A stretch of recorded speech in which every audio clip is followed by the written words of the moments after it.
Hey everyone, welcome to another episode of CompTIA's Trend Watch, where we give you a little bit of this and a little bit of that from our data around the technology industry and the tech workforce.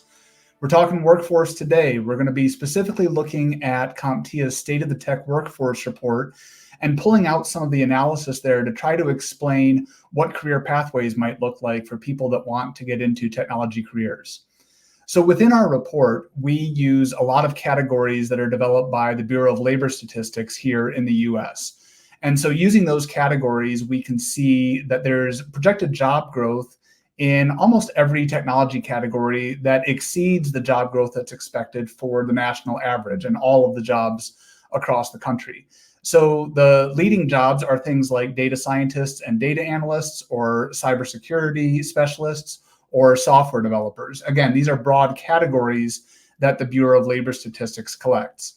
And looking at those categories by the raw numbers, that percentage growth sometimes translates into the highest raw number, which is the case for the software developers. There's so many of those in the US that the percentage growth that we're expecting translates into almost a little bit over 96,000 jobs that we're expecting to be created in 2024.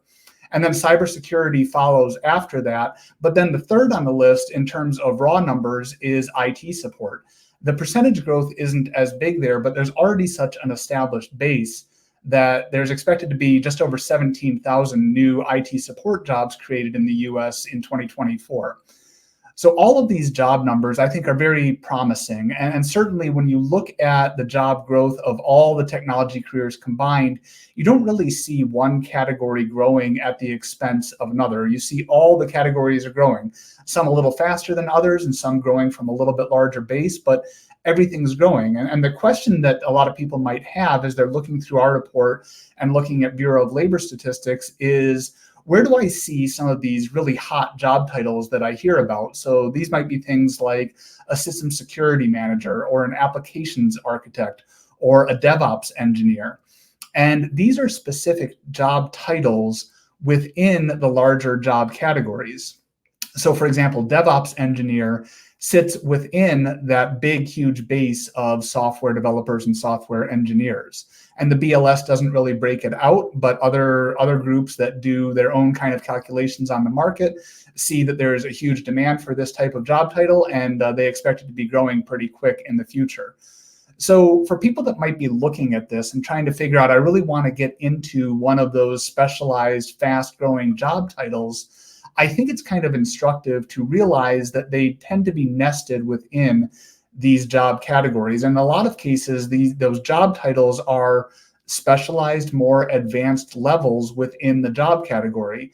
And so if you're hoping to become a data scientist or a DevOps engineer, and you're kind of starting from the ground floor, it's good to know that that job is part of a broader thing called software specialists or data specialists or cybersecurity specialists. And you can begin learning the basics of those jobs and then eventually specialize into the thing that you're aiming for.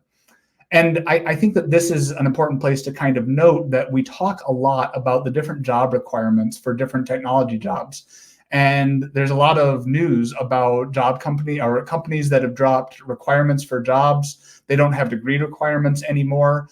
And that may be true. They're not necessarily looking for a college degree, but they're still looking for those skills and those abilities. And so for anyone that's trying to, build up and they're going on an alternate pathway and not necessarily following a college degree avenue, there's definitely a lot of ways that you can build up the skills and become one of those foundational job roles, and then eventually get to the point of being one of those advanced jobs. And maybe that advanced job would take a lot of on-the-job experience, but getting into that introductory role, whether it's in IT support or whether it's in network administration or software development, those things are a lot more achievable. So that's a quick explanation of the way that things break down in our report and the way that job candidates can approach them if they're looking at something specialized. Hope that was helpful for everyone, and we will see you on the next Trend Watch.